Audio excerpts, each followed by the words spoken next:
ada setidaknya 6 pemain naturalisasi atau keturunan yang akan main di starting line up. Betul. Sandy Walsh, Jordi Amat, kemudian Elkan Balgot, Mark Klok, dan Ilyas Pasosevic atau Stefano Lillipali. Oke.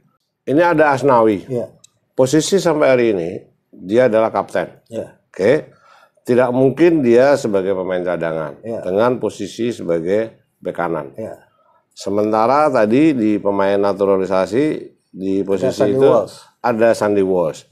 Kira-kira nih Sintayong, dan ini yang pertama terjadi di Piala AFF. Artinya sistem baru yang harus ada adaptasi. Selama ini kelemahan Indonesia adalah adaptasi plus pemahaman terhadap regulasi. Ya. Seperti misalnya problem Sintayong menghadapi AFF dengan perkiraan yang dianggap the dream team ini, ternyata kendalanya sangat berat dan sangat krusial, di mana sampai tanggal 20 Desember nanti tim nasional yang berpelatnas di Bali itu tidak pernah melakukan uji coba.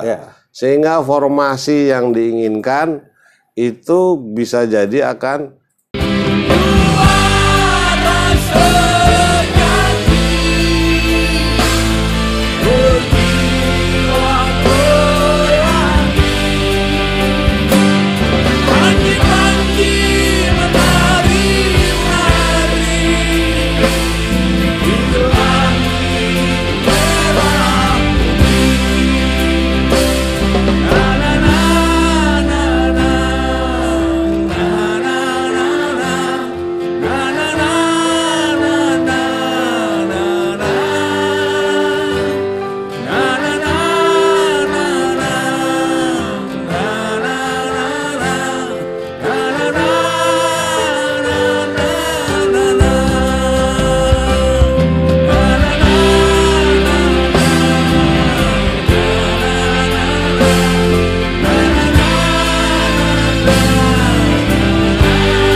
Bravo Cocomeo Channel. Hari ini di akhir Desember ini saya masih ditemani dengan setia oleh Akmal Marhali, ingin membedah persiapan tim nasional Indonesia yang akan bermain di Piala AFF Mitsubishi Electric yang akan dimulai tanggal 20 Desember hingga 16 Januari tahun depan ya. Itu Indonesia kalau nggak salah masuk di grup A bersama Thailand, Filipina, Kamboja, dan Brunei Darussalam. Menurut penilaian Akmal nih, peta kekuatan tim nasional yang diasuh Sintayong ini bisa pecah telur nggak? Karena sejak AFF ini digulirkan, itu Indonesia lebih banyak mayoritas spesialis runner up nih. Betul. Jadi kalau Indonesia itu seperti Belanda di dunia ya, spesialis runner up. Kalau Belanda 3 kali runner up Piala Dunia 1974, 1978, 2010. Ya. Indonesia lebih hebat, 6 kali runner up Piala AFF 2000, 2002, 2004, 2010, 2016 dan terakhir kemarin 2020. Belum sekalipun menjadi juara. Praktis juara di Piala AFF hanya 4 negara. Ada Thailand, ada Singapura, ada Vietnam, dan Malaysia. Sementara Indonesia belum pernah merasakan gelar. Dan ini adalah kali kedua Sintayong menangani tim nasional Indonesia di Piala AFF setelah sebelumnya tahun lalu hanya mampu mengantarkan Indonesia menjadi runner up setelah kalah dari Thailand di final. Nah, ini yang menjadi pertaruhan karena ini menjadi penentu sejauh mana tangan dingin Sintayong dalam membidani tim nasional. Nah, saat ini kan tim nasional sudah melakukan pelatnas sejak 27 November. Melakukan pelatnas di Bali dengan mendaftarkan 65 pemain ke AFF. Nanti ke depan akan ada yang di bawah 26 rencananya seperti Piala Dunia. Jadi kalau biasanya 23 pemain yang dibawa, sekarang AFF mencoba meniru Piala Dunia dengan membawa 26 pemain. Namun demikian ada banyak kendala yang dihadapi oleh Sintayong. Yang pertama adalah Platnas tidak sistemik, pemain-pemain banyak yang tidak berkompetisi ya karena kasus tragedi Kanjuruhan. Yang kedua, tidak punya lawan uji coba sejauh ini. Praktis para pemain di Bali, di Pantai Purnama, lapangan latihannya Bali United, mereka hanya berlatih tanpa adanya uji kompetensi atau uji coba. Nah, ini menjadi salah satu handicap ya buat tim nasional kita karena di pertandingan pertama memang lawan yang dihadapi mudah ya, Kamboja. Kita sebagai tuan rumah. Kemudian di partai berikutnya kita tandang ke Brunei Darussalam. Brunei kemungkinan akan main di Singapura. Setelah itu kita akan jadi tuan rumah lawan Thailand dan terakhir kita tandang ke markasnya Filipina. Artinya kalau hitung-hitungan di grup A, potensi Indonesia untuk lolos ke semifinal sangat besar. Potensi untuk lolos ke semifinal. Tapi untuk juara, ini yang masih penuh tanda tanya gitu kan. Walaupun misalnya di pertandingan nanti 2 pemain naturalisasi sudah main. Sandy Walsh dan Jordi Amat. Ya, okay. Artinya di lini belakang menumpuk sejumlah pemain belakang. Belum lagi Elkan Balgot yang di Gillingham juga kemungkinan akan ikut bergabung. Masih ada Andi Setio, Hansa Muyama, kemudian Ferrari, Muhammad Ridho. Artinya lini belakang Fahrudin, lini belakang sangat banyak pemain, ada 11 pemain back di belakang yang kemungkinan akan dikerucutkan oleh Sintayong. Nah, lini depan ini yang sangat menarik karena sejauh ini kita tidak punya striker yang benar-benar target man gitu kan. Nah, Dimas Derajat yang lagi on fire cedera, kemudian posisinya digantikan oleh Ilyas Spasojevic. Nah, semoga Ilyas Spasojevic ini bisa tampil konsisten dan maksimal seperti halnya ketika dia tampil bersama Bali United. Cuma problemnya itu tadi belum kelihatan sejauh ini performa atau kualitas tim nasional setelah Jordi Amat ikut berlatih, setelah Sandy Walsh ikut berlatih, termasuk Spaso ikut berlatih karena tidak ada lawan uji coba. Ini problem. Tapi di medsos nih ya, beredar nih ya, sepertinya memberi spirit yang luar biasa bahwa tim nasional saat ini itu sebetulnya the dream team yang dalam format yang berbeda, di mana kombinasi pemain naturalisasi sama pemain terbaik yang ada di Indonesia, terutama pemain-pemain mudanya nih. Tetapi lawan yang akan dihadapi nanti di luar grup A nih, itu kan ada 3 negara yang di grup B itu semuanya juara pernah. Ya kan, Vietnam, Malaysia, Singapura. Betul. Kira-kira nih anggap aja lah Indonesia lolos. Kira-kira menghadapi Vietnam atau salah satu dari Malaysia atau Singapura, bahkan Myanmar juga bisa jadi kuda hitam, ya kan, di grup B. Apalagi Klaus yang sekarang ini dalam perkembangan pembinaannya luar biasa ya. Itu menurut Akmal gimana? Ya, sebelum kita ngelihat ke grup sebelah, ada Vietnam, Malaysia, Singapura, Myanmar, bahkan Laos.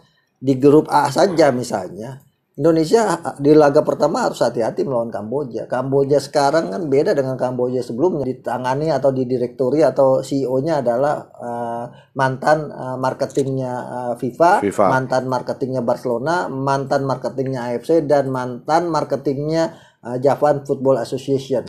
Satoshi ini yang kemudian membuat Liga Kamboja begitu kompetitif ya. Bahkan Visaka, klub dari Kamboja, mengalahkan Bali United di Piala AFC dengan skor 5-2. Ini kan membuktikan bahwa kualitas mereka tidak bisa dipandang sebelah mata lagi gitu kan. Setelah itu mungkin Indonesia bisa, tadi saya katakan, bisa lolos ke babak semifinal. Tapi lawan yang dihadapi kalau kemungkinan antara Vietnam, Malaysia gitu.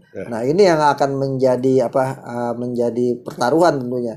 Juara grup itu harusnya menjadi menjadi pilihan buat Indonesia untuk bisa meraihnya gitu. Karena Thailand tidak akan tampil dengan kekuatan terbaiknya karena beberapa pemain mereka tidak diikutsertakan main senior, mereka lebih banyak memainkan pemain-pemain muda.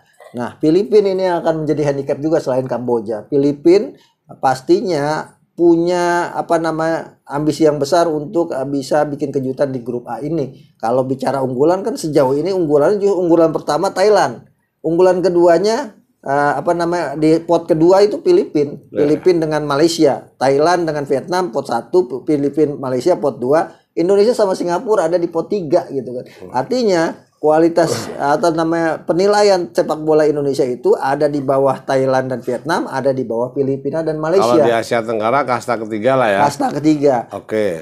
Tapi gini, ini kan formasi Sintayong ini dengan materi pemain yang ada naturalisasi sama pemain yang bermain di luar negeri. Menurut Akmal nih, utak-atiknya nih, the dream teamnya ini, itu dari 11 pemain starter itu yang paling pantas bermain di posisinya masing-masing siapa aja nih? Ya, di posisi kiper misalnya ada 3 kemungkinan yang dibawa. Nadio, kemudian Sahrul Trisna, dan juga Muhammad Riyandi. Oke. Nah, posisi penjaga gawang akan diambil mungkin oleh Nadio sebagai kiper utama, belum tergantikan. Di posisi back misalnya, back kanan ada Sandi Walsh yang akan bersaing dengan Asnawi Mangku Alam. Kemudian back tengah ada Fahrudin yang bersaing juga dengan Jordi Amat dan Muhammad Ridho. Ada juga tadi Hansamu masih ada, kemudian Andi Setio masih ada. Kemudian di posisi back kiri ada Arhan. Arhan Pratama. Di posisi gelandang misalnya Maklok pastinya ada di situ, kemudian Ricky Kambuaya dan tentunya Marcelino Ferdinand bisa, tapi bisa juga cuma 2 gelandang bertahan itu Maklok dan Kambuaya, tapi bisa juga misalnya Sandi Walsh ditaruh sebagai gelandang bertahan. Kemudian sektor lini serang ada Witan Sulaiman, Agi Maulana Fikri, kemudian dengan lini depan Spaso yang kemudian menjadi andalan. Jadi ini posisi yang menjadi dream team saat ini gitu kan. Belum lagi misalnya Elkan Bagot kalau diizinkan datang, ini kan akan mengurus posisi belakang, praktis hanya posisi back kiri yang akan diisi oleh Arhan Pratama. Posisi 3 back bisa jadi milik Jordi Amat, milik Elkan Bagot dan Sandi Walsh gitu kan. Di posisi gelandang bisa jadi milik dari Maklok. Kemudian di posisi depan bisa jadi milik Spaso. Belum lagi Lili Pali kalau kemungkinan dipanggil misalnya karena performanya yang bagus. Jadi kalau dihitung-hitung misalnya ada setidaknya 6 pemain naturalisasi atau keturunan yang akan main di starting line up. Betul. Ya kan, ada apa namanya Sandi Walsh, Jordi Amat, kemudian Elkan Bagot, Maklok, dan Ilyas Spasojevic atau Stefano Lillipali. Oke. Ini ada Asnawi. Ya. Posisi sampai hari ini dia adalah kapten. Ya. Oke. Tidak mungkin dia sebagai pemain cadangan dengan posisi sebagai bek kanan. Ya. Sementara tadi di pemain naturalisasi di posisi itu ada Sandi Walsh. Kira-kira nih Sintayong memberi peran di antara mereka berdua yang posisinya berganti, mungkin Asnawi itu di gelandang kanan, Sandi Walsh di bek kanan, atau Sandi Walsh di gelandang kanan gitu loh. Kira-kira seperti apa nih? Karena Asnawi nggak mungkin cadangan. Ya, kalau kapten, tadi kan saya katakan mungkin saja Sandi Walsh didorong sebagai gelandang bertahan, menggantikan posisi Ricky Kambuaya. Jadi dia akan berduet dengan Maklok gitu kan. Sementara posisi bek kanan masih diisi oleh Asnawi. Kalau posisi gelandang kanan dan kiri ada Witan, ada Sandi Ramdhani, Egy Maulana Fikri. Sudah apa namanya menumpuk di sana gelandang-gelandang yang punya kecepatan. Belum lagi Marcelino yang sedang apa namanya jadi salah satu buah bibir sebagai pemain muda. Jadi kalau bicara kekuatan Indonesia sejatinya ya tadi bisa dikatakan the dream teamnya saat ini. Jadi kalau kemudian menargetkan juara ini suatu hal yang tidak boleh tawar sebenarnya. Jadi pertaruhan buat Sintayong untuk bisa mengantarkan tim ini juara Piala AFF untuk pertama kalinya, momentumnya ada di Piala AFF kali ini. Cuma tadi lagi kita punya ambisi besar tapi persiapannya tidak begitu matang, tidak ada uji coba, kemudian tidak ada uji coba itu berat sekali. Iya, berasa ini kan hampir mirip dengan Piala Dunia kemarin, betapa kemudian di laga-laga awal banyak kejutan karena tidak ada tim yang mempersiapkan diri dengan matang karena tidak ada waktu yang cukup panjang untuk pelatnas tim nasional. Kan beda ketika kemudian Piala Dunia digelar Juni Juli, Mei kompetisi selesai, mereka persiapan 1 bulan untuk kemudian ikut Piala Dunia. Nah kemarin kan tidak. Akhirnya misalnya di laga pertama bagaimana tiba-tiba Argentina dikalahkan Arab Saudi gitu kan. Nah ini bisa jadi kemungkinan ada kejutan, misalnya Indonesia ditahan Kamboja misalkan. Karena ini untuk pertama kali Indonesia akan main di kandang melawan Kamboja dengan situasi dan kondisi secara psikologi pasca tragedi Kanjuruhan, plus akan ada atau tidak ada penonton. Nah ini kan menjadi salah satu tanda tanya besar. Kalau akan ada penonton, sudah siapkah secara mental pemain-pemain Indonesia dihadiri penonton besar tanpa adanya uji coba, plus melawan tim sekelas Kamboja gitu kan, yang bukan mustahil bikin kejutan seperti Argentina melawan Arab Saudi kemarin. Walaupun ditonton 80.000 di GBK ya. Betul, betul. Tapi ini ada tradisi baru dalam taktik strategi di Piala Dunia nih. Nah. Itu semua negara yang punya 2 pemain sayap itu sangat potensial untuk memenangkan pertandingan. Betul. Indonesia di tahun 70-an, 80-an menggunakan 4-3-3 nih. Ya. Selalu ada sayap kiri dan sayap kanan. Ya, Iswadi. Kira-kira nih di posisi sekarang ini Sintayong mau kasih kepada siapa untuk sayap kiri maupun sayap kanan? Ya, sayap kanan Witan Sulaiman akan jadi sayap kanan, sayap kirinya ada Sadil Ramdhani, atau bergantian dengan Egy Maulana Fikri, atau Egy Maulana Fikri berdiri di belakang striker utama gitu kan. Striker utamanya bisa Spaso. Jadi kalau di belakang Spaso itu ada kemungkinan adalah diisi Witan, Egy Maulana Fikri, Sadil Ramdhani, atau Marcelino Ferdinand. Nah ini yang menjadi kekuatan. Apakah Witan Sulaiman bisa terus menjaga performa terbaiknya? Begitu juga Sadil yang main di luar negeri. Kebetulan mereka tidak ada gangguan tragedi Kanjuruhan kan. Mereka main di luar negeri. Egy Maulana Fikri, problemnya adalah apakah klub-klub mereka mengizinkan tampil di Piala AFF yang di luar agenda FIFA. Piala AFF ini 2 hari setelah Piala Dunia selesai, dengan sistem home away yang jangka waktunya panjang. Gitu kan, dari tanggal 20 Desember sampai 16 Januari. Apakah kemudian apakah kemudian pemainnya akan tetap misalnya 23 atau 26 pemain, atau bisa pemain tarik ulur atau buka tutup, masuk keluar. Nah, ini yang menjadi problem karena ada home away, ada jangka waktu yang panjang. Nah ini untuk pertama kali diberlakukan di Piala AFF gitu kan. Ada ada kesempatan tidak pakai tuan rumah lah. Tuan rumah seperti misalnya musim lalu semua difokuskan atau bermain di Singapura gitu kan, atau bermain di Indonesia atau bermain Thailand. Tapi ini ada kesempatan setiap tim 2 kali menjadi tuan rumah dan 2 kali main tandang. Dan ini yang pertama terjadi di Piala AFF. Artinya sistem baru yang harus ada adaptasi. Selama ini kelemahan Indonesia adalah adaptasi plus pemahaman terhadap regulasi. Seperti misalnya di Piala AFF U19 kemarin kan, kita tidak paham dengan regulasi sehingga kemudian kita main menang besar. Akhirnya yang dihitung adalah pertemuan head to head, bukan selisih gol. Yang akhirnya gagal gitu. Nah, ini juga harus dipahami bagaimana aturan Piala AFF. Jangan sampai kita main tancap gas, tapi kemudian lupa dengan aturan regulasi kompetisinya. Ini harus dijelaskan oleh direktur teknik kepada pelatih. Ini mungkin banyak yang masih bingung nih ya. Di dalam grup A itu kan ada 5 peserta. Kenapa cuman bermainnya di 2 home-nya ditentukan hanya cuma 2 kali. Terus away-nya 2 kali. Kenapa tidak ada home and away? Itu mungkin banyak pertanyaan dari penggemar sepak bola yang regulasinya sangat baru ya. Itu menurut Akmal gimana itu? Ya ini kan sistemnya sistem round robin ya, hanya sekali ketemu gitu kan. Tidak home away-nya dengan 2 kali ketemu seperti kompetisi. Artinya ini gitu sebenarnya setengah kompetisi, cuman tuan rumahnya dibagi rata. Dibagi rata ini yang kemudian membuat Indonesia hanya dapat 2 jatah. Thailand juga dapat 2 jatah jadi tuan rumah. Semua mendapatkan jatah dari jadi tuan rumah. Tinggal mereka memutuskan di mana. Brunei misalnya memutuskan main di Singapura, dan itu sudah keputusan yang disepakati bersama-sama. Artinya regulasinya sudah disepakati jauh hari. Jangan sampai kemudian nanti ada netizen Indonesia tidak paham, seolah-olah baru dibuat dan menggagalkan Indonesia misalnya. Bahwa ini sudah disepakati termasuk oleh Indonesia.